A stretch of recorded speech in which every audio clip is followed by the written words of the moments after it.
Ang observation, itong activities na nakalagay dyan ay prior to the receipt of the Office of the Vice President of its confidential fund.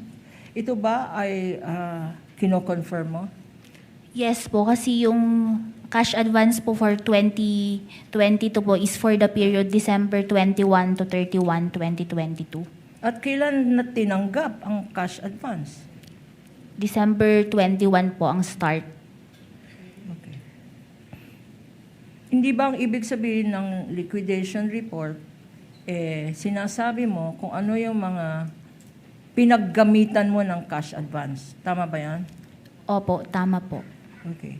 And sa palagay mo, compliant ba to? Kasi post-audit compliance ba ito?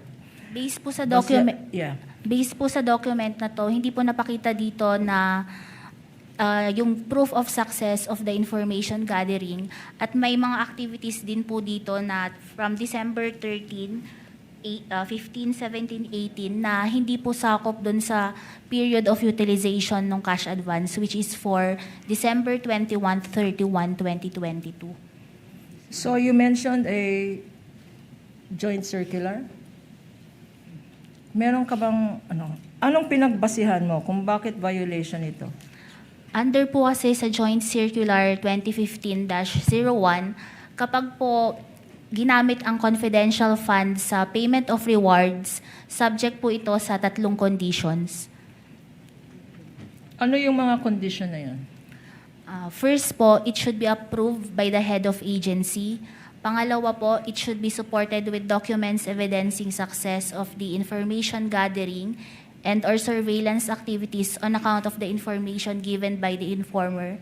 And yung last po is, it should be directly related sa confidential activities ng agency po.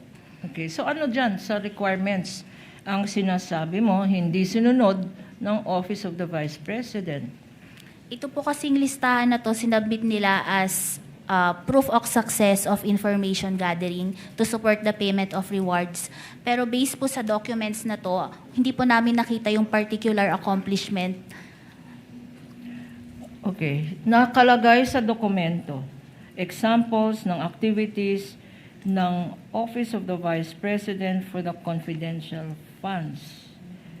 Pakibasa nga for the record, no? Kasi tama ba yung basa namin, may tree planting, gift giving. Please read for the record, Madam Witness. Ano yung sinasabing pinaggamitan ng confidential funds?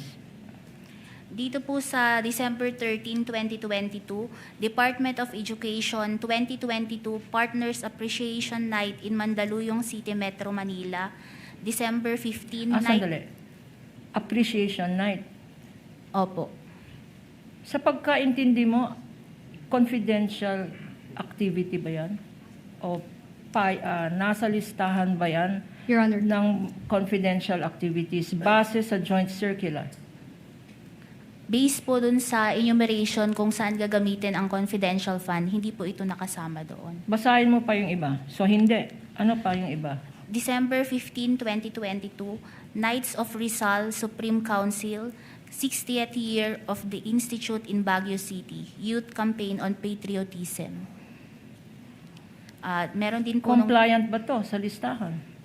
based po sa joint circular, hindi po ito nakasama dun sa mga activities po under 4.8 kung saan pwedeng gamitin ang confidential fund. Basahin mo nga lahat ng activities na yan for the record at sabihin mo kung compliant ito. Kung ito ba mga activities ay pinapayagan bilang liquidation ng confidential funds.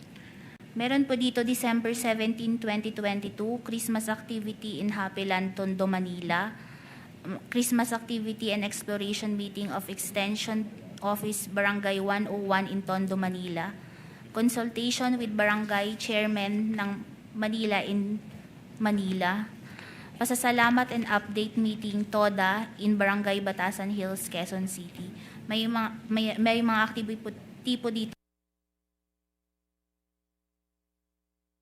Planting po, distribution of wheelchairs, gift giving, medical mission, at iba pong activities ng mga satellite offices po ng Office of the Vice President. Sa joint circular na minention mo, can you remind us, ano ba talaga ang definition ng confidential funds? Ang confidential fund po, ito po yung lump sum amount na nasa General Appropriations Act na gagamitin po for confidential activities po ng isang ahensya. At itong binasa mo, tree planting, napakadaming Christmas party, napakadaming award ceremony, yan ba ay pinapayagan sa sinabi mong definition ng confidential funds?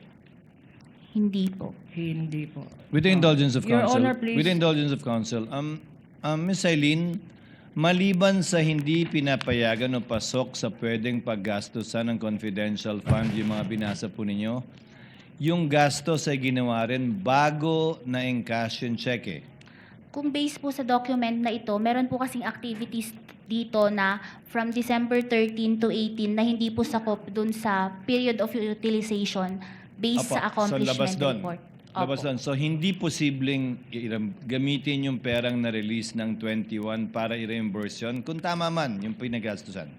Yes po, kasi under the joint circular po, meron pong portion doon na hindi po pwedeng gamitin for reimbursement yung pondo ng So confidential. prospectively lang. So yung mga activities na pwede lang ay 21 to 31.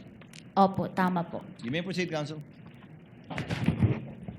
Dahil dito sa sinabi mong violation, wala sa period, no?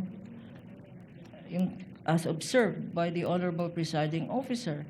At dahil wala naman sa listahan sa joint circular kung saan pwedeng gamitin ang confidential funds, ano ang ginawa mo after that, if any?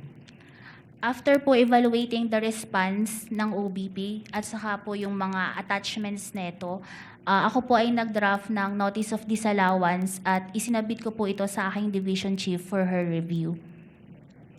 If I will show you, pag pinakita sa iyo ang isang notice of disallowance for purposes of the record, Your Honor, this has been pre-marked as Exhibit P-1-13-C.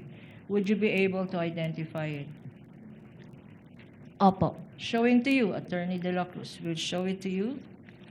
Please go over this document and tell us if the relationship of this document to the notice of disallowance you have mentioned, and again, we are seeking permission to flash it for easy reference on screen.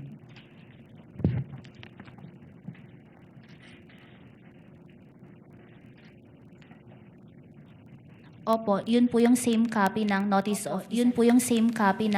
of disallowance na inisyu namin sa Office of the Vice President. Please look, Counsel, please look at this notice of disallowance. There is a signature there